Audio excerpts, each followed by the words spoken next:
Père, nous venons à toi ce matin. Seigneur, ce matin, nous voulons encore élever ton nom, nous voulons encore glorifier ton nom, nous voulons encore nous prosterner devant ta grandeur, ta majesté et ta splendeur. Nous voulons encore reconnaître que c'est toi, le roi des rois, le Seigneur des seigneurs, le Dieu tout-puissant, le créateur du ciel et de la terre et de tout l'univers, Seigneur. Et c'est toi, Seigneur, qui est l'alpha et l'oméga, le commencement et la fin. Et c'est toi, le Dieu de la victoire, Seigneur. Et c'est toi qui auras le dernier mot. Au nom de Jésus-Christ, Amen. Alors, la semaine dernière, je vous avais parlé de l'amour, de l'argent, la cause de tous les maux. Et l'amour de l'argent pour certains et pour d'autres, c'est pas un serviteur mais plutôt un maître, et pour d'autres c'est un serviteur. Alors je voulais dire que l'argent en soi n'était pas mauvais, je vais faire un petit résumé courtement. L'argent n'est pas mauvais en soi, mais que l'amour excessif de l'argent peut détourner les gens de leur foi, et de leur relation aussi avec Dieu et des responsabilités envers autrui. Et donc, Jésus l'invite à nous centrer particulièrement sur Dieu et non pas sur l'argent et sur le monde. C'est pour ça qu'il avait dit, n'aimez pas le monde et tout ce que le monde contient, mais cherchez d'abord premièrement le royaume de Dieu et sa justice, et tout le reste vous sera donné en plus. Pourquoi je parle de l'argent? Parce qu'on fait de plus en plus de publicité sur Internet, partout dans le monde, toujours l'argent. C'est l'argent qui donne le pouvoir, c'est l'argent qui régit le monde, le Dieu Mammon. Et donc beaucoup s'y sont perdus et sont même jusqu'à aller on va dire dans l'extrême à commettre des crimes, parfois pour pouvoir acquérir plus d'argent, et d'autres utilisent des stratégies et des stratagèmes très détournés et perverses pour gagner encore plus d'argent en exploitant son prochain et puis en dominant son prochain, en dominant les autres. Pardon. Donc l'argent n'est pas mauvais en soi, mais c'est l'usage qu'on en fait qui peut être mauvais. Ou bon, selon les attentions de nos cœurs et selon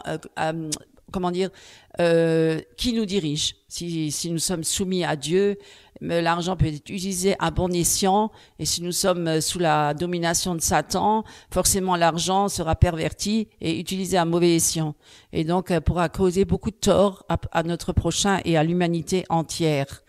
Donc l'argent est un bon serviteur dans le sens que ça peut être bon pour l'humanité quand c'est utilisé à bon escient et que ça porte des fruits pour l'amélioration et les bonnes conditions de vie pour l'être humain. Mais si c'est utilisé à mauvais escient et que l'homme veut s'accaparer de tout cet argent pour lui-même, et dans sa folie et dans son influence destructrice par rapport à Satan, peut détruire l'humanité à travers des guerres ou à travers des famines, à travers des maladies, parce que malnutrition, etc., etc.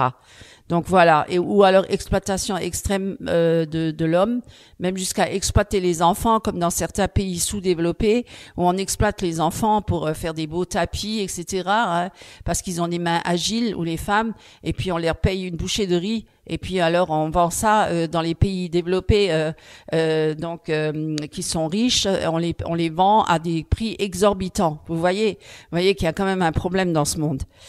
Alors, je voulais vous dire que on va continuer dans ce sens-là, et toujours à la lumière des Écritures.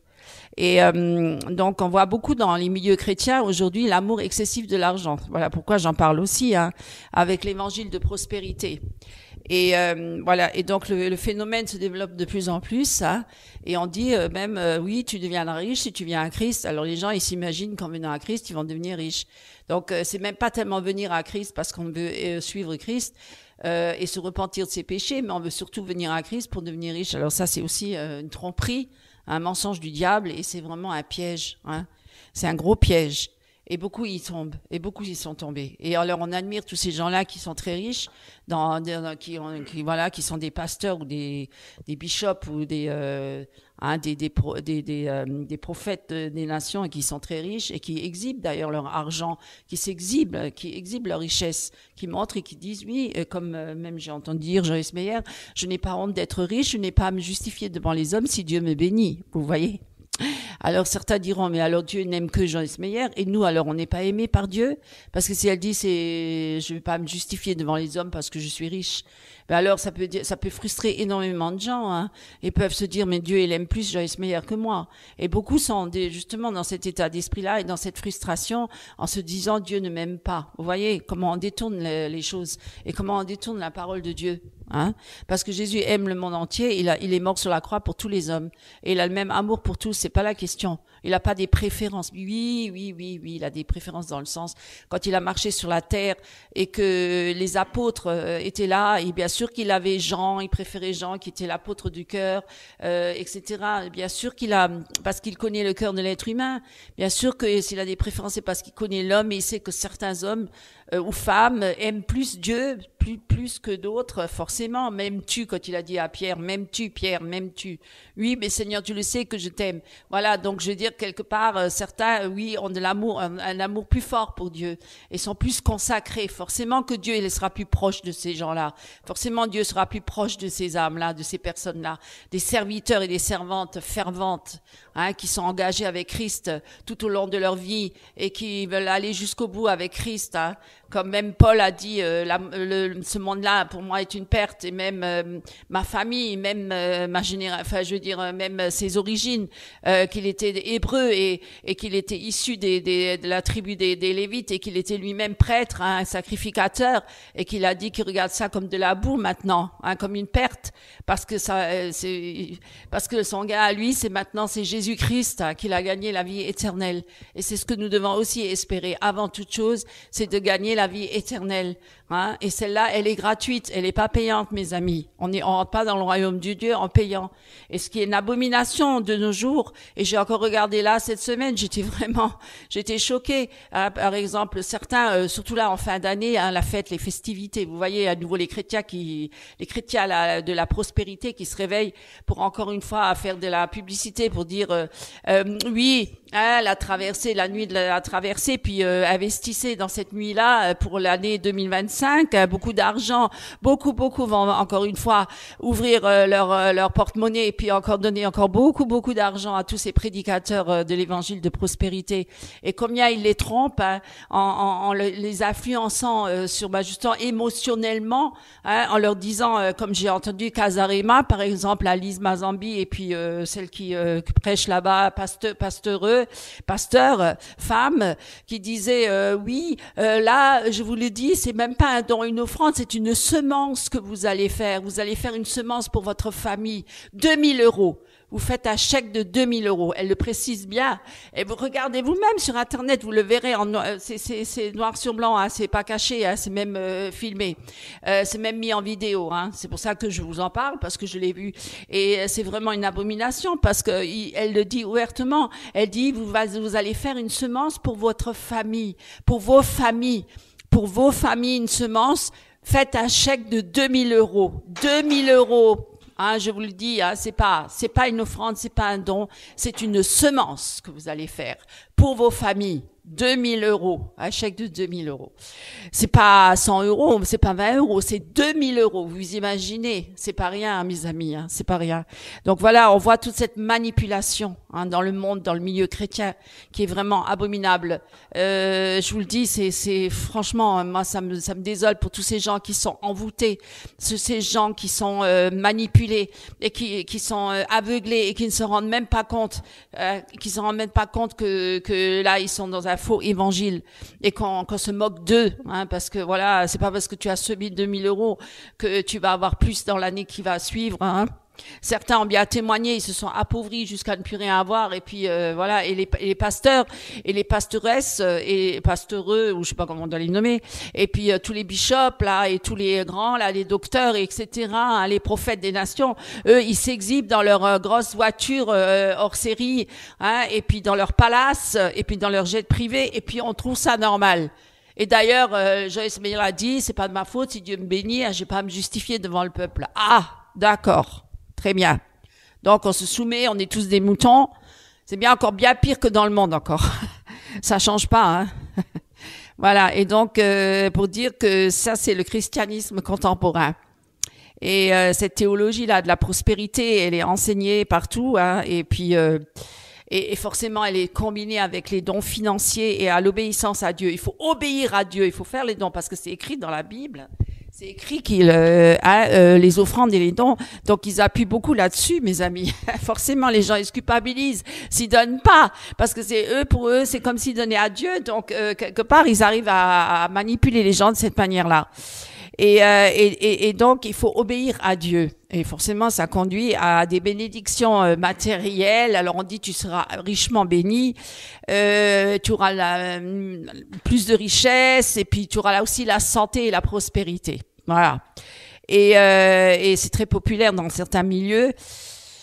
Et c'est naturellement certains le critiquent, mais ils disent que cet amour excessif de l'argent et puis cette déviance, hein, parce que ça devient une déviation des enseignements de Jésus, parce que Jésus n'a jamais enseigné cela. Hein, vous le savez bien si vous regardez de près la parole de Dieu. Et donc les caractéristiques, je vais vous donner un petit peu les caractéristiques de l'évangile de la prospérité. Alors c'est une promesse de richesse, pas promesse de la vie éternelle, hein.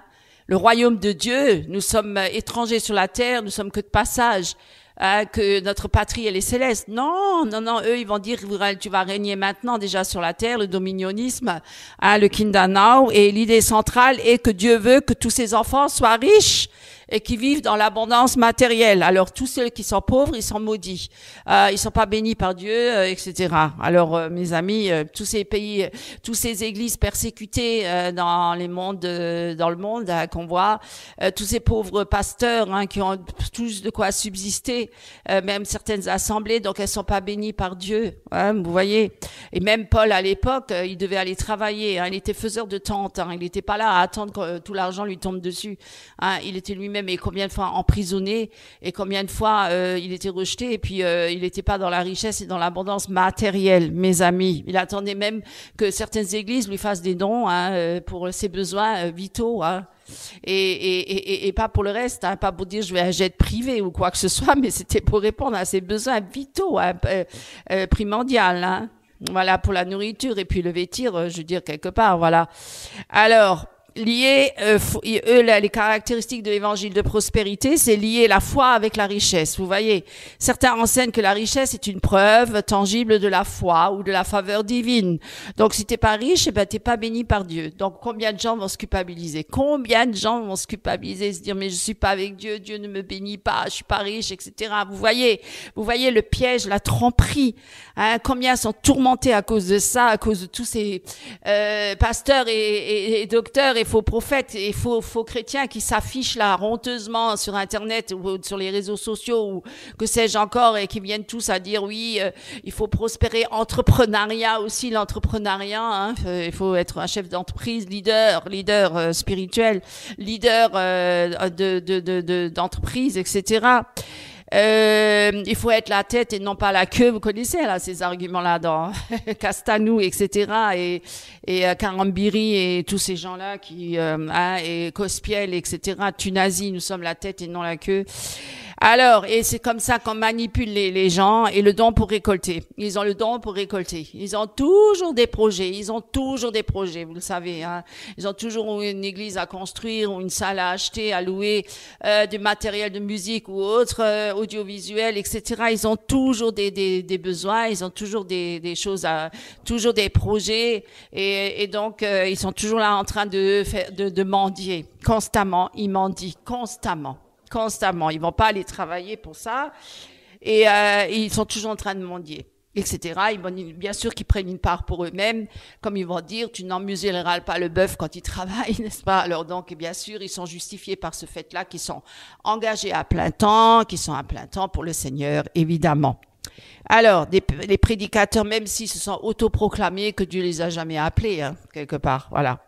Des prédicateurs qui encouragent les dons financiers. On en entend, je vous le dis, on l'entend. Et vous allez voir, là, à la fin de l'année, ils vont tous crier, Attention, Et puis bon, ils vont faire des bonnes soirées, très très chères, comme, je même pas la peine de parler de ça. Et ils encouragent les dons financiers généreux, souvent à leur ministère, bien sûr, et ils promettent évidemment des bénédictions financières en retour.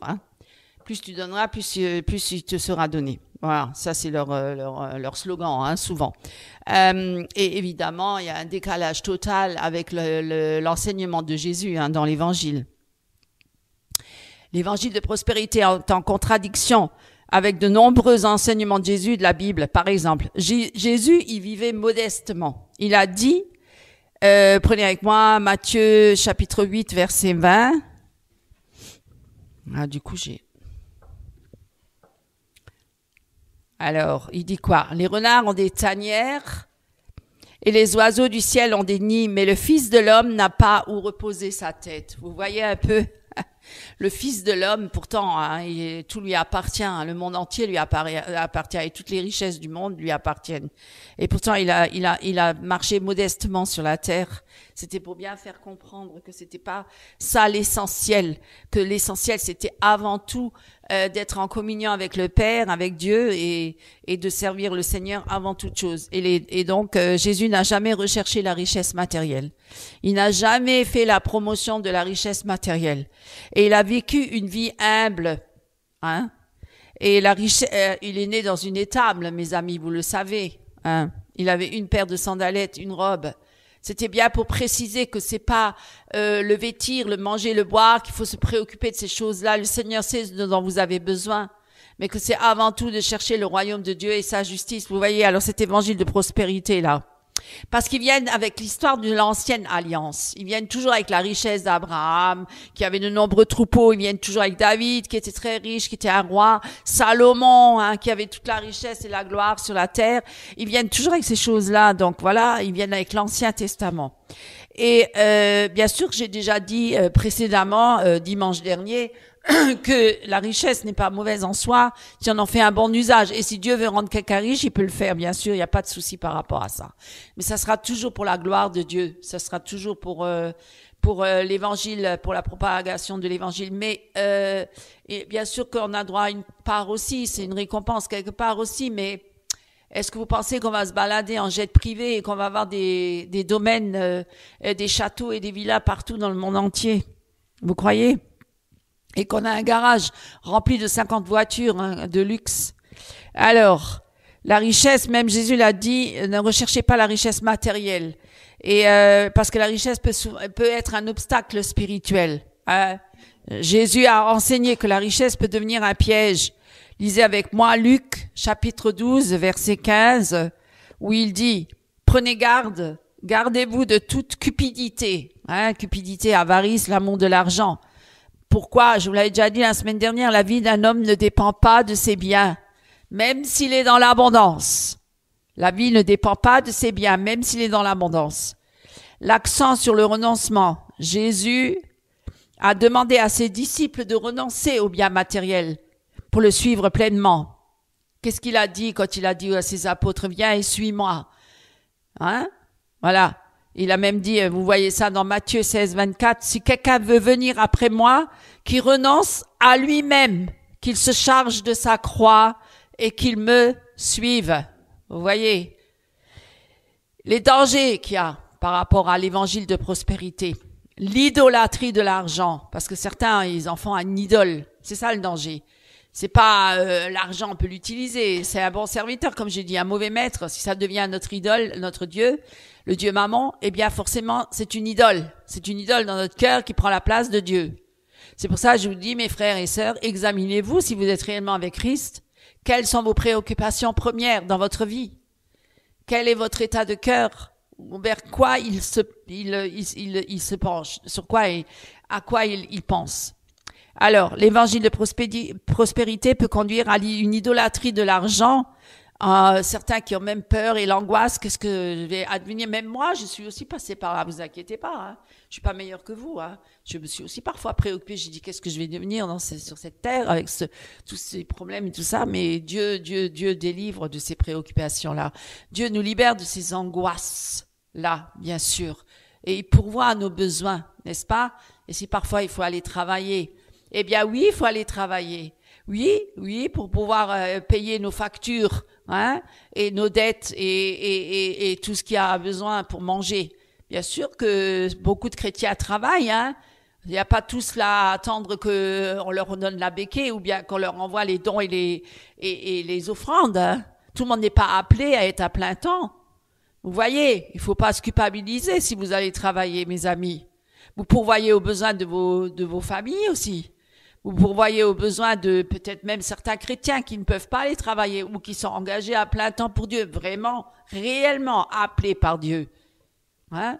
Et qui a besoin d'être soutenu, mais pas pour leur payer des jets privés ou des grosses voitures de luxe, non, pour leur donner de quoi subvenir à leurs besoins vitaux, hein, essentiels à leur vie. C'est ça le plus important. Les vrais missionnaires qu'on soutient, ceux qui sont là et qui sont au service du Seigneur et qui sont humbles et qui vivent humblement, simplement et modestement. Vous voyez, ils ne sont pas tous là à afficher outrageusement leur richesse, n'est-ce pas? Pour donner envie à tous ces chrétiens malheureux qui vivent dans les choses tristes parfois et parfois dans des épreuves difficiles, hein, et qui se disent mais ces gens-là ils ont jamais d'épreuves, ils sont toujours en haut, ils sont jamais en bas. Mais ça c'est une tromperie, Internet, ne vous fiez pas, c'est du virtuel, ne vous fiez pas aux apparences. Même si pour un temps il subsiste. J'ai lu un passage dans la Bible où Dieu disait n'envie pas le méchant. Ne regarde pas le commencement d'un homme, la vie d'un homme, mais la fin de la vie d'un homme. On peut pas toujours dire que voilà, la personne là, elle prospère alors qu'elle est méchante et qu'elle vit même pas avec Dieu. Elle prospère quand même, mais il faut pas voir ça. Il faut voir la fin de la vie de cet homme-là. Vous voyez, il faut pas regarder aux apparences. Regardez à Christ, mes amis. Ne vous laissez pas tromper par toutes ces choses-là. Ne vous laissez pas tourmenter par tout cela.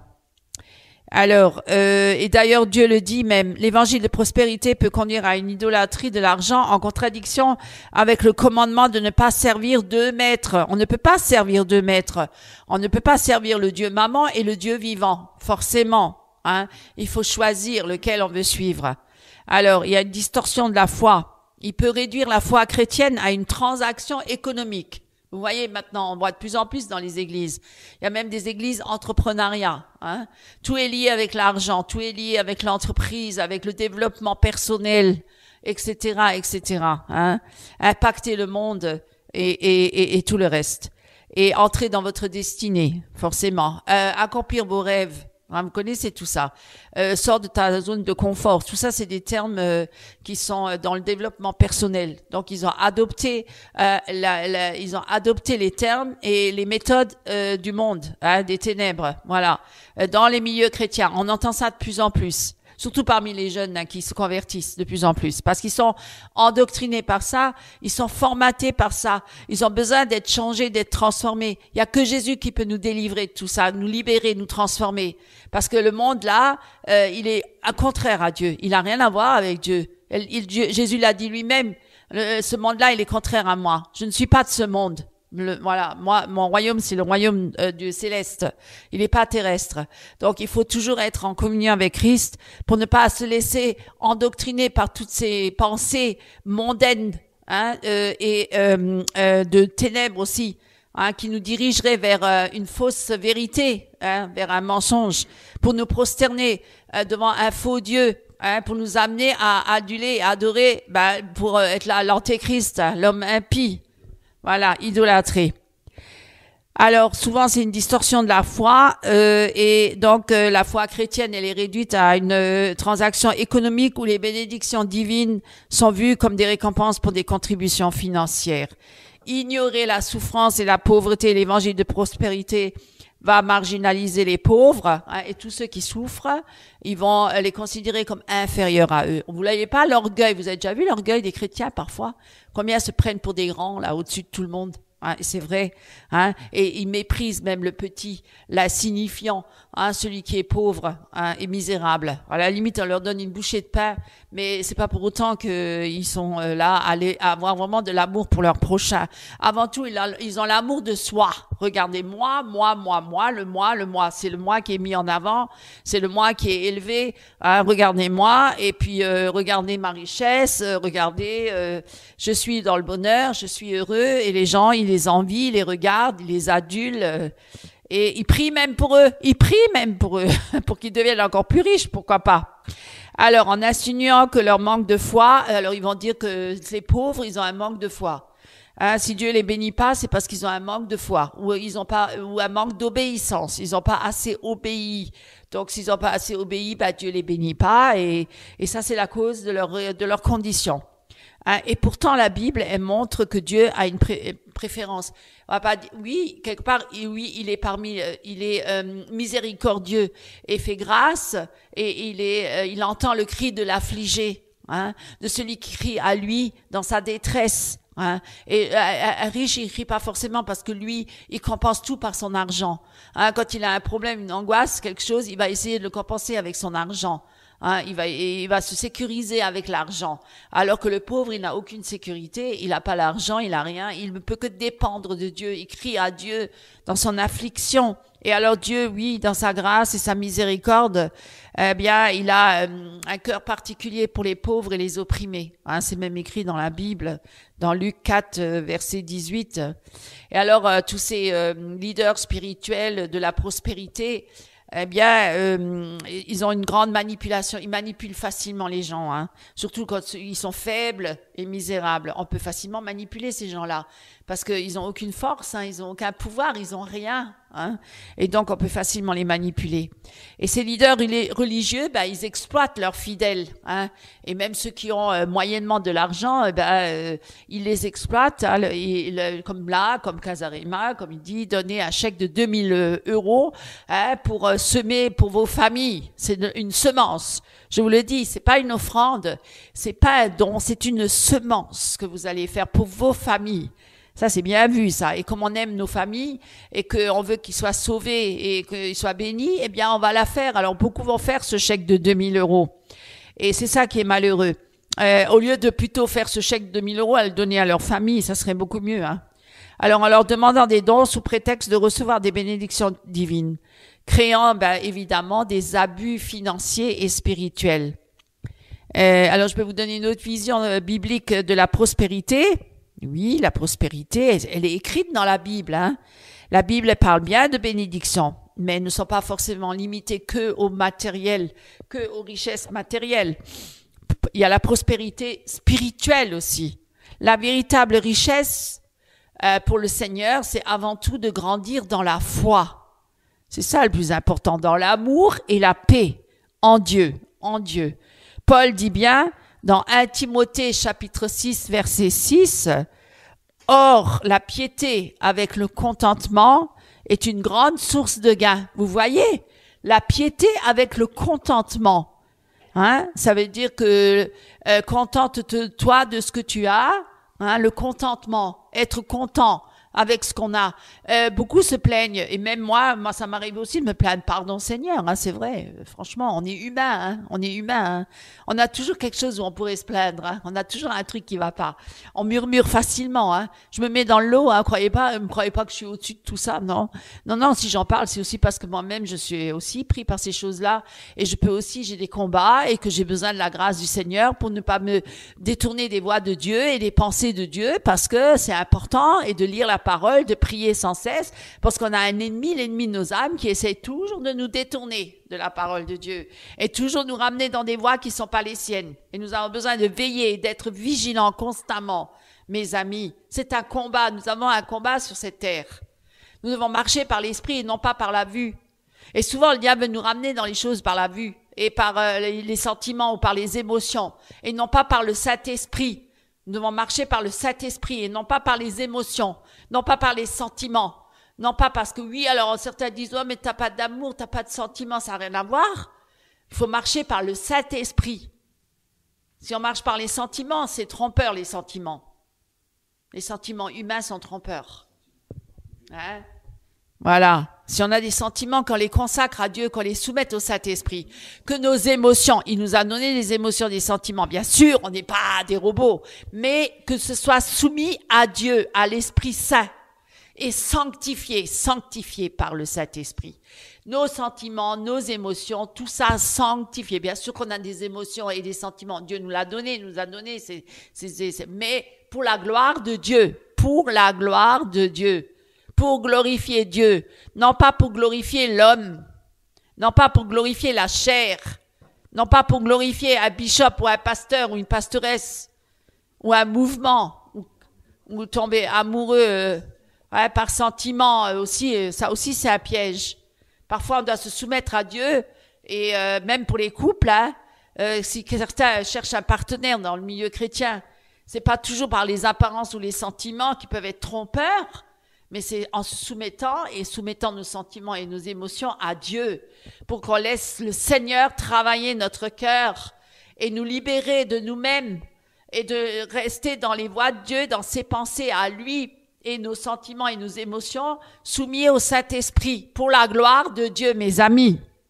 C'est là que nous serons réellement heureux dans la présence de Dieu.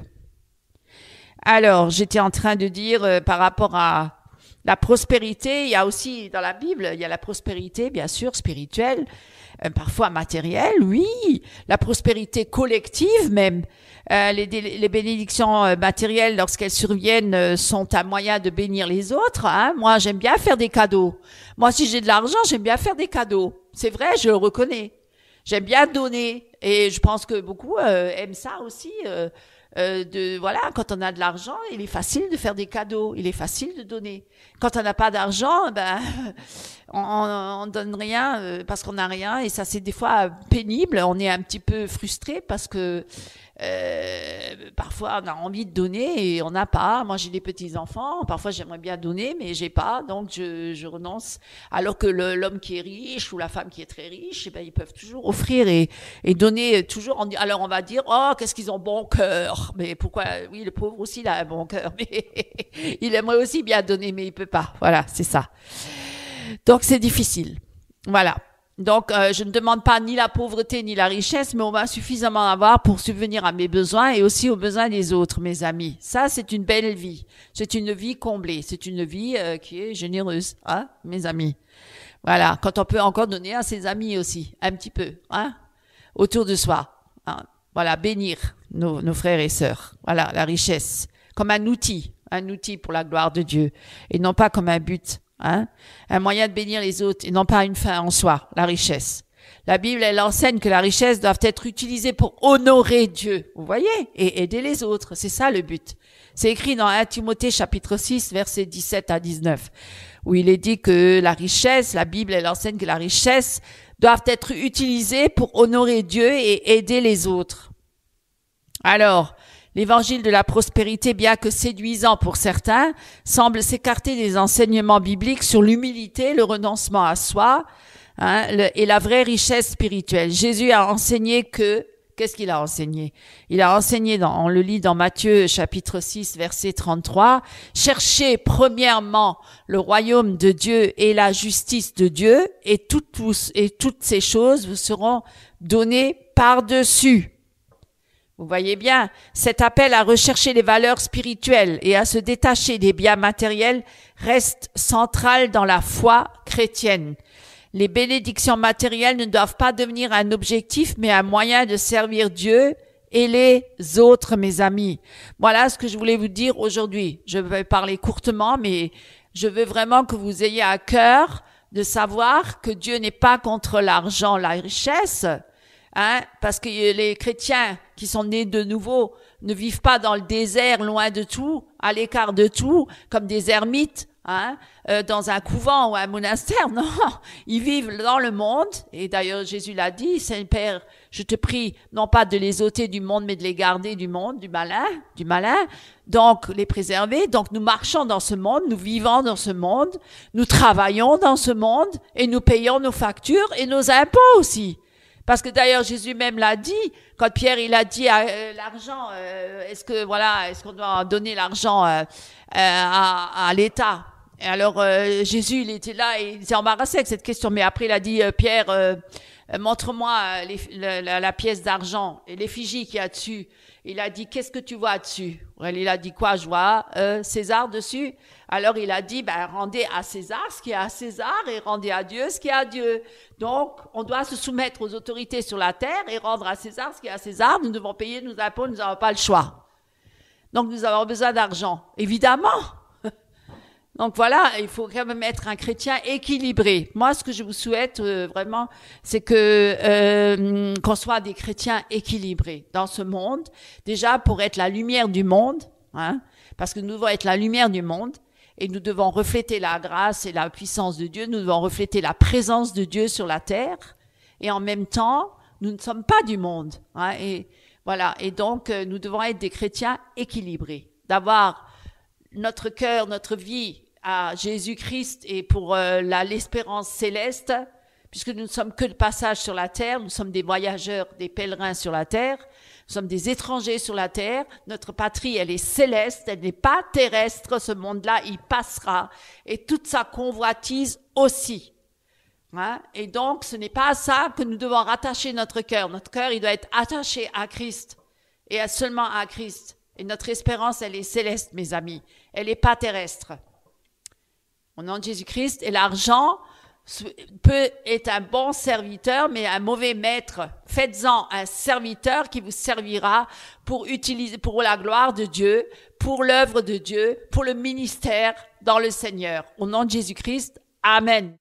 Bonjour mes frères et sœurs en Christ. Ce matin, prenons ensemble à nouveau dans la parole de Dieu, dans l'épître aux 1er Corinthiens, chapitre 15, versets 1 à 15. Frères et sœurs, je vous rappelle maintenant la bonne nouvelle que je vous ai annoncée, que vous avez reçue et à laquelle vous êtes fermement attachés. C'est par elle que vous êtes sur la voie du salut, si vous la retenez telle que je vous l'ai annoncée. Autrement, vous auriez cru inutilement.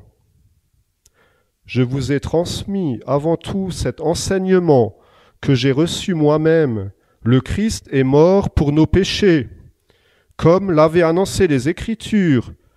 Il a été mis au tombeau et il est ressuscité le 3e jour, comme l'avaient annoncé les Écritures. Il est apparu à Pierre, puis aux 12 apôtres. Ensuite, il est apparu à plus de 500 de ses disciples à la fois. La plupart d'entre eux sont encore vivants, mais quelques-uns sont morts. Ensuite, il est apparu à Jacques, puis à tous les apôtres. Enfin, après eux tous, il m'est aussi apparu à moi, bien que je suis pareil à un avorton. Je suis en effet le moindre des apôtres. À vrai dire, je ne mérite même pas d'être appelé apôtre, car j'ai persécuté l'Église de Dieu. Mais par la grâce de Dieu, je suis ce que je suis, et la grâce qu'il m'a accordée n'a pas été inefficace. Au contraire, j'ai travaillé plus que tous les autres apôtres, non par moi, en réalité, mais la grâce de Dieu qui agit en moi. Ainsi, que ce soit moi, que ce soit eux, voilà ce que nous proclamons, voilà ce que vous avez cru. Amen. Soyez richement bénis. Frères et sœurs en Christ, chers amis, chers invités, chers internautes, nous allons aujourd'hui parler de la foi, de l'amour et de l'espérance, qui sont effectivement les fondations de la vie chrétienne. Foi, amour et espérance, ce qui est effectivement cette trilogie des chrétiens des premiers siècles. En introduction, nous allons dans 1 Corinthiens, pour le verset biblique, chapitre 13, verset 13, où il est dit « Maintenant donc ces 3 choses demeurent, la foi, l'espérance et la charité. Mais la plus grande des 3, c'est la charité. » Mes amis, nous le voyons très souvent de fois sur Internet, sur les réseaux sociaux, que de nombreux chrétiens aujourd'hui favorisent beaucoup les dons spirituels, les dons de puissance, dons de guérison, parler en langue. Mais ce que Paul nous enseigne ici, effectivement, c'est qu'il y a 3 choses qui demeurent, vitales, essentielles pour la marche chrétienne: l'amour, la foi et l'espérance, la charité. vocable qui est bien plus adapté. Ces trois vertus, effectivement, la foi, la charité et l'espérance, doivent effectivement être au cœur de notre vie chrétienne, mes amis. Elles sont comme trois piliers, on peut dire. Trois piliers. Et c'est vrai que je disais pour l'Église primitive, ces trois piliers ou trois vertus, quelque part, étaient très importantes. Et pour nous aujourd'hui, cela devrait en être de même. Alors, la question que nous pouvons nous poser, comment pouvons-nous vivre avec ces trois piliers tous les jours de notre vie? Des choses qui demeurent, donc nous devons les mettre en application. De quelle manière? Eh bien, nous allons voir effectivement dans cette prédication, d'abord ce que c'est que la foi, comprendre ce qu'est la foi, effectivement, découvrir pourquoi l'amour est la plus grande des vertus, très important. Et troisièmement, nous allons apprendre à vivre dans l'espérance. Et mon but, effectivement, c'est de vous expliquer tout cela dans la simplicité, toujours en restant, bien entendu, scripturaire, les Écritures, forcément, pour que nous puissions, effectivement, appliquer ces vérités dans notre vie quotidienne, dans notre marche chrétienne. Nous commençons par la foi. La foi, ma foi, qu'est-ce que la foi? Dans la foi, mes amis, il y a deux choses importantes. C'est de croire, et la deuxième chose, c'est de s'appuyer sur Dieu, la confiance en Dieu. Dans la foi, je répète, il y a cette notion de croyance, de croire, et de nous appuyer sur Jésus-Christ. Voyez-vous, les démons aussi croient qu'il y a un seul Dieu, mais ils tremblent. Parce que eux, ils ont que cette croyance en Dieu. Mais nous devons nous appuyer cette croyance, effectivement, sur Dieu. La confiance en Dieu. La foi, effectivement, c'est croire en Dieu, et comme je le disais, de lui faire confiance. C'est croire que Dieu est fidèle dans tout ce qu'il a promis. C'est ça, faire confiance à Dieu, c'est de croire qu'il est fidèle dans tout ce qui est écrit dans sa parole, tout ce qui est écrit dans les Écritures. Effectivement. Et que tout ce qu'il a effectivement annoncé dans les Écritures se réaliseront. Eh bien, tout sera accompli. Si nous allons dans Hébreux chapitre 1 verset 1, il est dit la foi est une ferme assurance des choses qu'on espère et une démonstration de celles qu'on ne voit pas. Cela veut dire que la foi, comme je le disais, ce n'est pas simplement croire que Dieu existe, mais c'est avoir aussi cette certitude que ce qu'il dit est véritable, est vrai. Même si on n'a pas encore cette possibilité de le voir avec nos yeux. La foi, c'est aussi, je vous disais, de faire confiance en Dieu. Faire confiance dans ses promesses, même lorsque nous passons des épreuves, même lorsque nous passons des moments difficiles, nous ne devons pas baisser les bras, mais nous devons faire confiance en Dieu, voyez-vous, dans ses promesses. Pour donner un exemple, quand Abraham a quitté effectivement sa maison pour aller dans un pays qu'il ne connaissait pas, eh bien, il a fallu effectivement la foi pour réaliser cela. Voyez-vous? Quand nous prions et que nous ne voyons pas les choses arriver, nous n'avons pas tout de suite la réponse à notre souhait, à notre voilà. Eh bien, cette foi nous pousse à continuer dans l'espérance, dans la confiance en Dieu, pour attendre quand Dieu aura décider de nous accorder ce que nous avons demandé. C'est ça la foi. Attendre une réponse de Dieu par la foi. C'est pas je prie, je reçois tout de suite. Des fois, il faut attendre des années, des décennies. Nous n'avons pas tout de suite. Des fois, on n'en comprend pas. Dieu, nous n'avons pas les pensées de Dieu. Mais Dieu sait ce qui est bon pour chacun d'entre nous. Et c'est cela que nous devons réaliser. Mettre notre confiance en Dieu pour savoir que tout ce que Dieu a prévu pour nous, ce sont des bonnes choses. Mais le péché que nous pratiquons détruit cette confiance et détruit notre relation avec Dieu. Et nous écarte de la voie, du chemin étroit. Voyez-vous? La foi est importante parce que premièrement, c'est par la foi que nous sommes sauvés par le moyen, c'est par grâce que nous sommes sauvés par le moyen de la foi. La Bible dit dans Éphésiens 2:5, c'est par grâce que vous êtes sauvés par le moyen de la foi. Deuxièmement, la foi nous permet de nous rapprocher de Dieu. Pourquoi? Parce qu'il est dit que sans la foi, il est impossible d'être agréable à Dieu. Troisièmement, cette foi nous donne l'élan. Cette foi nous donne, comme il y a une espérance derrière, nous aide à avancer dans notre marche chrétienne, même si nous passons les difficultés.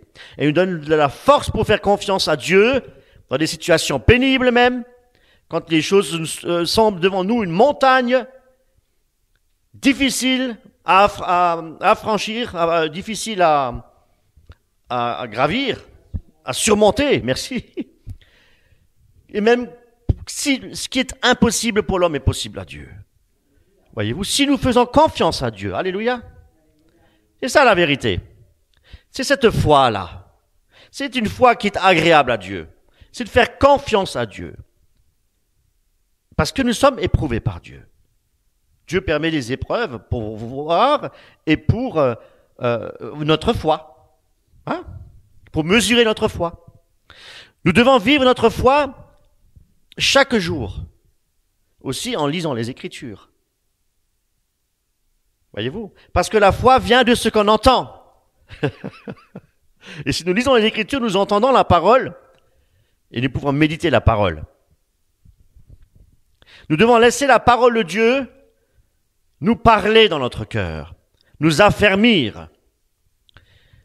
La Bible est inspirée de Dieu. Toute écriture est inspirée de Dieu, utile pour convaincre.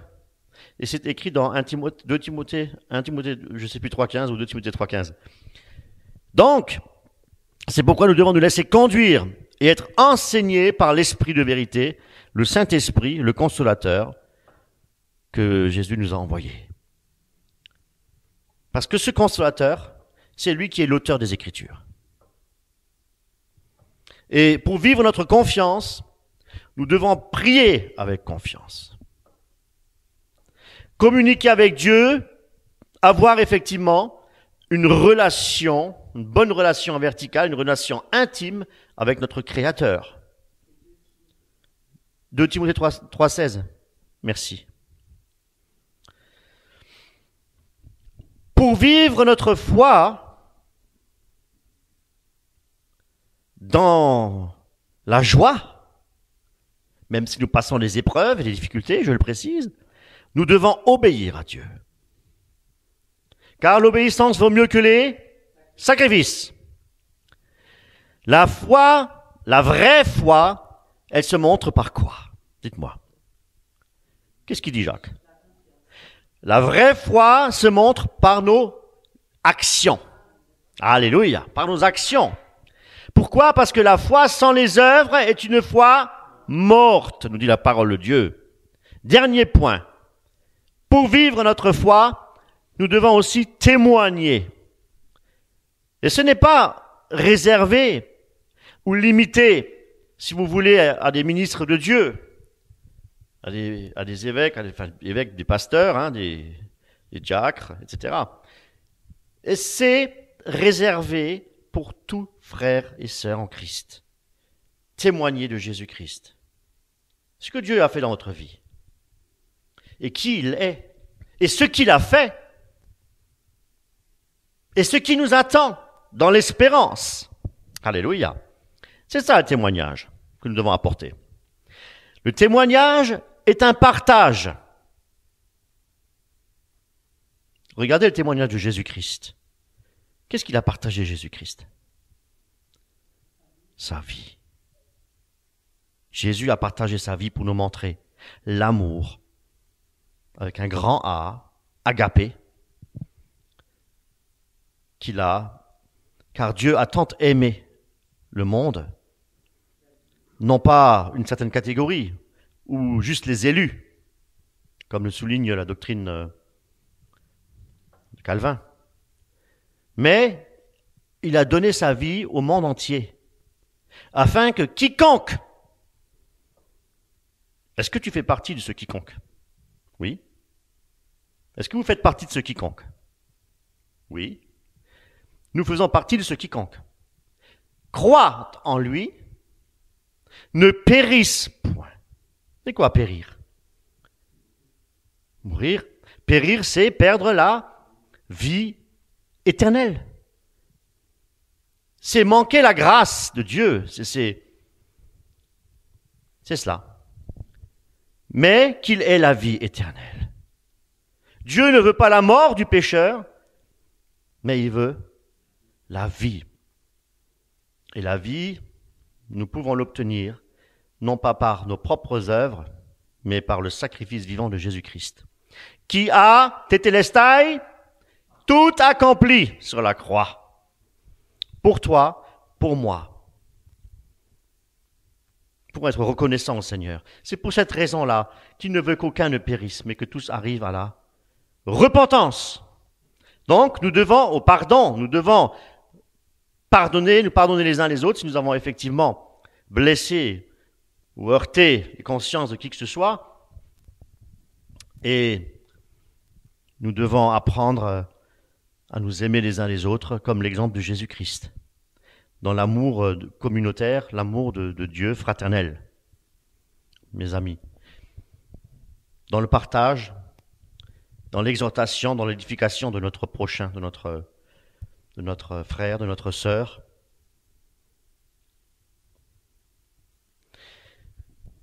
L'amour. Aimer Dieu et aimer les autres. C'est ce qu'on vient de voir à l'instant. Qu'est-ce que l'amour? L'amour, c'est le centre du message de Jésus-Christ. Qu'est-ce qui est écrit dans 1 Jean, chapitre 4, verset 8? Dieu est amour. Voilà, on peut fermer la Bible. Voyez-vous, en 3 mots, on arrive à savoir qui est Dieu. Dieu est amour. Fermons la Bible. L'amour n'est pas seulement un sentiment ou une émotion, comme le soulignait mon épouse ce matin. Avec les émotions, on peut être même dans un faux semblant d'amour.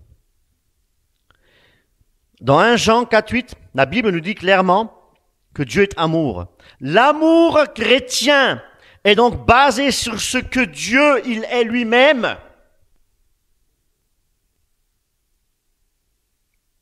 Comprenez? Et effectivement, il se manifeste par des actions. Paul, dans 1 Corinthiens chapitre 13, il décrit bien, versets 4 à 7, l'amour, ce que c'est que l'amour, il le détaille bien. L'amour est patient, il est plein de bonté. L'amour n'est pas envieux, l'amour ne se vante point, l'amour ne s'enfle pas d'orgueil, il ne fait rien de malhonnête, il ne cherche pas son intérêt, il ne s'irrite point, il ne soupçonne pas le mal, il ne se réjouit pas de l'injustice, mais il se réjouit de la vérité. L'amour biblique, c'est quoi? L'amour biblique nous amène à aimer Dieu. Aimer Dieu de tout notre cœur par la puissance du Saint-Esprit. Voyez-vous? Parce que sans l'Esprit de Dieu, nous ne pouvons pas aimer Dieu. Nous avons besoin de l'Esprit de Dieu, parce que l'Esprit de Dieu en nous, c'est l'amour de Dieu en nous, pour aimer Dieu. Et ça se concrétise, ça se manifeste par des œuvres. C'est ça, la vérité. Aimer notre prochain comme nous-mêmes, deuxième commandement. Même ceux avec qui nous avons des différends. Même avec ceux qui nous détestent. Nous devons apprendre à les aimer. Si nous n'avons pas l'amour de Jésus en nous, nous ne pouvons pas aimer notre ennemi. C'est impossible. Il faut au préalable que l'amour de Christ vienne dans notre cœur pour aimer notre... Sinon, c'est un faux semblant. Oui, je t'aime, mais je te déteste. L'amertume, exactement. Hein? Je peux dire à mon frère ou à ma sœur, écoute, mais je t'aime, mais je te déteste. C'est exactement ça. C'est-à-dire, c'est dire quelque chose, Seigneur, je veux l'aimer, j'arrive pas. Eh bien, si tu n'arrives pas à l'aimer, c'est que tu l'aimes pas. Parce qu'un amour se concrétise. Faites du bien à votre ennemi. C'est ce que Jésus dit, et c'est ce qu'il nous enseigne. Faire du bien à notre ennemi, quelque part, c'est l'aimer de l'amour de Dieu. C'est pas l'aimer charnellement, parce que charnellement, nous ne pouvons pas aimer notre ennemi. Je ne peux pas lui faire du bien. Si je vais faire du bien, ce sera d'hypocrisie, parce que mon cœur n'est pas avec. C'est juste des mots. C'est ce que Jésus les appelle des hypocrites. Ils aimaient bien en place publique se mettre, prier et ainsi de suite. Vous connaissez ces versets, bien entendu. Aimer, c'est aussi donner sans attendre un retour. Regardez Jésus. Pourquoi nous devons regarder à Jésus? Parce que Jésus-Christ a donné sa vie pour nous. Qu'est-ce qu'il attend en retour de nous? Quelle œuvre nous on peut faire pour nous justifier? Aucune œuvre. La seule œuvre que nous pouvons faire, c'est de croire à ce sacrifice vivant et pleinement valable et de mettre notre confiance dans les promesses des Écritures. C'est ça la vérité. Et c'est l'œuvre du Saint-Esprit qui fera en nous de manière à ce que nous puissions faire des œuvres que Dieu a préparées d'avance. Pourquoi l'amour est-il si important? Comme je le disais tout à l'heure, c'est le plus grand commandement. Jésus a dit dans Matthieu 22, l'amour, c'est le résumé de toute la loi de Dieu. C'est incroyable. Tu aimeras le Seigneur ton Dieu de tout ton cœur, de toute ton âme, de toutes tes pensées. Tu aimeras ton prochain comme toi-même. Et ça, effectivement, c'est le signe visible, non pas le parler en langue, mais ça, ce que je viens de lire, c'est le signe visible que nous appartenons à Jésus. Ce n'est pas les dons de puissance. Je ne vous connais pas, il dit Jésus-Christ. J'ai fait ça. Hein? En ton nom, j'ai chassé les démons. En ton nom, j'ai parlé en langue. En ton nom, j'ai fait cela. J'ai fait ci et j'ai fait cela. Je ne te connais pas. Je ne te connais pas. Je ne te connais pas. Tu aimeras ton prochain comme toi-même. C'est le signe et que tu aimeras ton Dieu tout ton cœur pour aimer ton prochain comme toi-même. C'est le signe que nous appartenons à Jésus. Parce que sans amour, nous ne sommes rien. C'est à l'amour que vous aurez les uns pour les autres que tous connaîtront que vous êtes mes disciples. Jean 13, 35. L'amour, est-ce que vous pensez que l'amour est capable d'accomplir toute la loi? Oui ou non?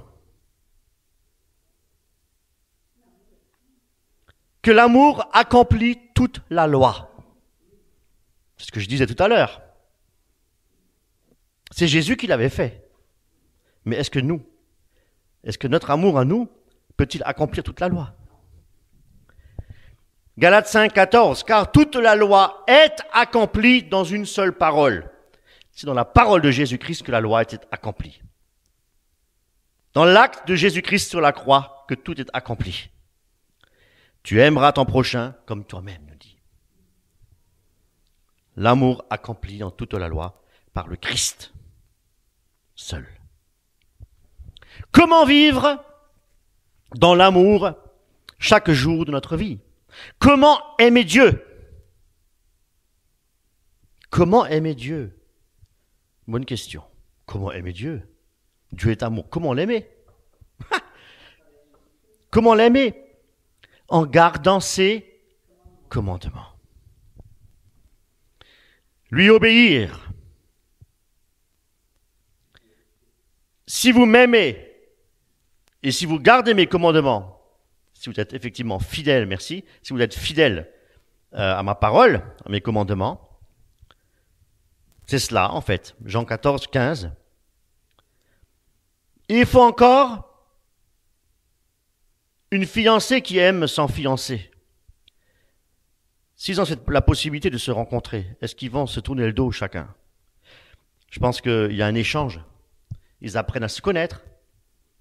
Ils veulent partager. Eh bien, c'est pareil pour nous. Si nous aimons le Seigneur, eh bien, nous cherchons sa proximité, nous cherchons à avoir un dialogue avec lui. Nous cherchons à être en communication avec notre Seigneur, à mieux le connaître. Voyez-vous? Dans la prière, oui, dans la méditation de la parole, des Écritures, passer du temps avec lui, d'obéir à sa parole. Et il y a une autre chose que Dieu aime bien. Une chose essentielle pour notre âme, pour nous épanouir. C'est quoi? Adorer Dieu. Les anges dans le ciel, le ministère des anges dans le ciel, c'est adorer Dieu. Ils adorent Dieu pour l'éternité. C'est cela. Aimer les autres, c'est aussi pratiquer des bonnes œuvres. Pourquoi? Parce que l'amour, c'est agir. C'est agir. Ça peut être aider quelqu'un, effectivement, dans l'assemblée, notre voisin, je ne sais pas, qui est dans le besoin. Écouter quelqu'un qui a une souffrance, qui souffre et qui est malheureux. Se prendre le temps de l'écouter, de lui donner des bons conseils, de préférence des conseils scripturaires, édifier, consoler, exhorter, ou peut-être même pardonner une personne à qui on a peut-être offensé, peut-être par un comportement, ou peut-être par une parole blessante, pour nous peut-être inoffensive, une parole qui nous est échappée, que nous ne savions pas effectivement que cette parole pouvait blesser quelqu'un. Donc, l'amour aussi nous conduit à pardonner, se pardonner mutuellement. Pardonnez comme Dieu vous a pardonné. Cela montre un réel amour, une union dans la fraternité. Une église, ecclésia, c'est un rassemblement de fidèles, un rassemblement de frères et de sœurs, une communauté, pour ensemble, pas faire des miracles et des guérisons, mais premièrement pour ensemble établir un lien de fraternité, une unité. Les apôtres en parlent, l'unité dans l'Église. Les pères de l'Église, les pères apostoliques en parlent, l'unité de l'Église est très importante dans une Église. Cherchez les moyens aussi de bénir tous ceux qui nous entourent. Nous pouvons le faire visiblement, nous pouvons aussi le faire d'une manière beaucoup plus discrète dans la prière. Voyez-vous? L'amour se montre aussi dans le service du prochain. Servir aussi au sein de l'assemblée. Rechercher le bien des autres, même pour ceux qui nous persécutent. Et cela, c'est seulement possible, effectivement, si la grâce de Dieu, si l'Esprit de Dieu habite en nous. Passons maintenant à l'espérance. Nous avons vu la foi, nous avons vu l'amour, la charité. Maintenant, nous allons parler de l'espérance. Je disais effectivement que l'espérance, c'est attendre quelque chose, les promesses de Dieu, dans un état de la confiance en Dieu. Qu'est-ce que l'espérance? C'est quoi l'espérance? C'est pas juste espérer que tout va aller bien. Ah, j'espère, hein, nous, j'espère que ça ira mieux, hein, oui, c'est pas cela. Mais une espérance, c'est une attente dans la confiance de ce que Dieu a promis, je vous le répète, peut arriver. Nous attendons, donc nous espérons. C'est croire que peu importe même les circonstances, que Dieu a un plan pour chacun d'entre nous. Un plan de rédemption, un plan d'amour, mes amis. Dans Romains 8, 24, il est dit, « Car c'est en espérance que nous sommes sauvés. Si nous espérons ce que nous ne voyons pas, eh bien, qu'est-ce qui se passe?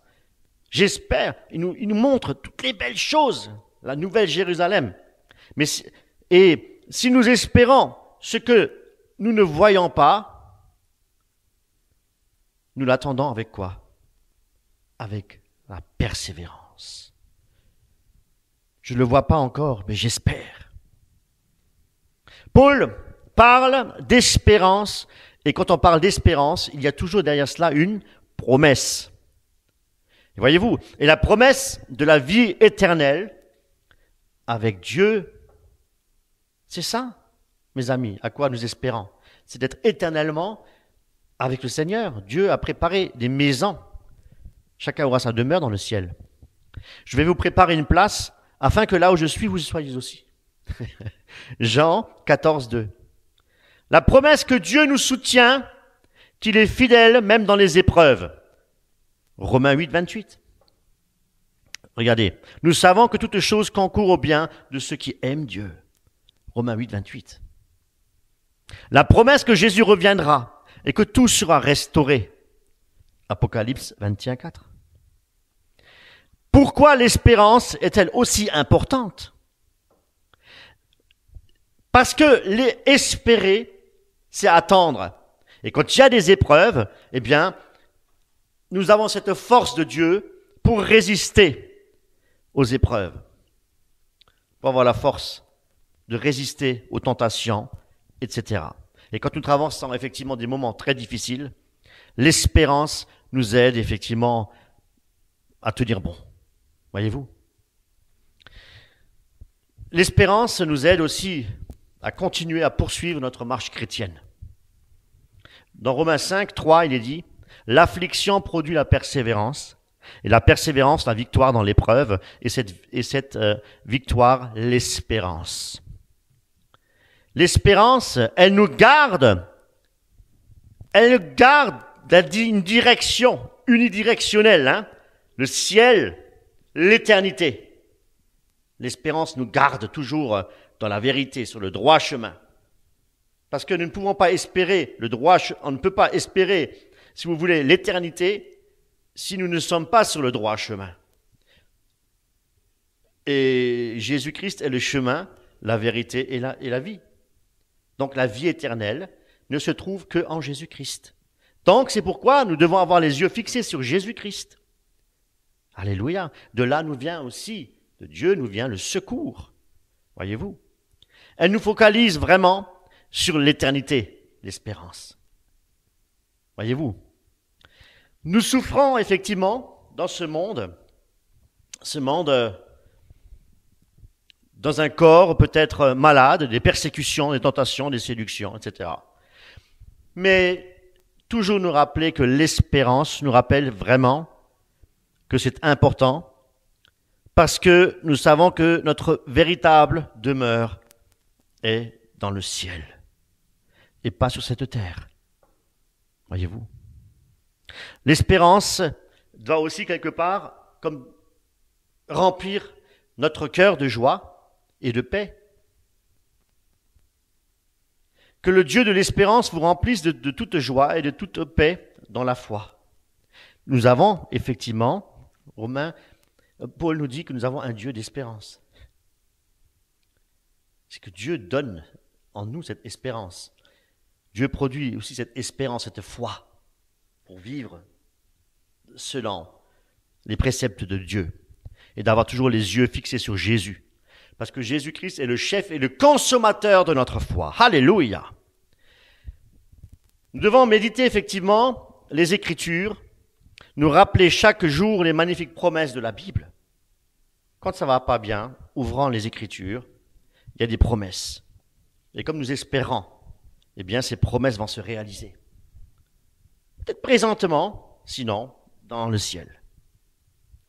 Encourager les autres en rappelant effectivement toutes les promesses de Dieu, avec ceux qui ont besoin d'être soutenus, ceux qui traversent aussi des moments difficiles. Nous sommes là aussi pour les aider. Voyez-vous, l'amour consiste à donner, vous savez.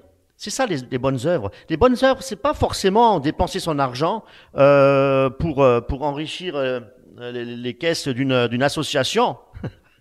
Voyez-vous, c'est pas ça forcément. Voyez-vous, dans le monde, des païens sont très généreux. C'est pas ça. C'est pas ça. L'offrande à Dieu, c'est pas toujours. On parle pas toujours d'argent. Hein? Aider son prochain, c'est pas forcément avec de l'argent, mais c'est être au service de son prochain. Voyez-vous, ceux qui passent des moments difficiles, être à leur côté. Ceux qui passent par la mort, ceux qui passent par des maladies, être à leur côté et prier avec eux. Ce sont des bonnes œuvres, voyez-vous. Se déplacer pour aller voir un frère qui est peut-être dans le désespoir, aller chez lui et prier avec lui et repartir, et que ce frère qui était dans le désespoir se retrouve dans la joie du salut, dans la joie dans la joie de pouvoir de nouveau marcher avec le Seigneur. Eh bien, c'est une bonne œuvre. Voyez-vous, c'est le temps qu'on a pris pour aider une personne. C'est pas, je vous le répète, c'est pas forcément une question d'argent. L'argent va périr. Voyez-vous, l'argent va périr. Mais le plus important, effectivement, c'est le besoin de l'âme. À quoi ça sert de donner, par exemple, à un clochard dans la rue de l'argent si ce clochard-là ne se convertira jamais et qu'il a décidé de vivre de cette manière-là parce qu'il n'a pas envie d'aller travailler? Ça existe, hein, mes amis? Eh bien, voyez-vous, mais si cette personne-là, on lui parle de Jésus et on lui laisse effectivement une Bible et qu'il va lire la parole, et la parole va transformer son âme et son cœur, il va devenir un homme nouveau. Mes amis, c'est une bonne œuvre. Nous pouvons en conclure, mes amis, pour finir, une vie transformée par la foi, par l'amour et l'espérance. Nous avons bien compris que ces trois paramètres-là, trois choses-là, travaillent ensemble. C'est une unité. La foi, l'amour, l'espérance est une unité. Comme le Père, le Fils et le Saint-Esprit est une unité. Un. La foi nous connecte à Dieu et nous donne effectivement la force de marcher avec Dieu. L'amour, qu'est-ce qu'il lui fait? Il transforme nos cœurs et il transforme aussi notre relation avec les autres. Et l'espérance, qu'est-ce qu'elle fait? Nous soutient et nous donne une vision de l'éternité. Alléluia. Les trois fonctionnent ensemble. Vivons chaque jour, mes amis, en demandant à Dieu de renforcer effectivement notre foi, de remplir notre cœur de son amour et de nous donner l'espérance ferme des choses que Dieu a promises dans sa parole. Hébreux 10, 24. Veillons les uns sur les autres pour nous inciter à l'amour et aux bonnes œuvres. Que le Seigneur vous bénisse, mes amis, alors que vous marchez dans la foi, que nous marchons dans la foi, que nous puissions vivre dans l'amour du Christ, dans l'amour de notre prochain, et que nous puissions aussi espérer en toutes ces promesses. Que le Seigneur soit glorifié. Amen.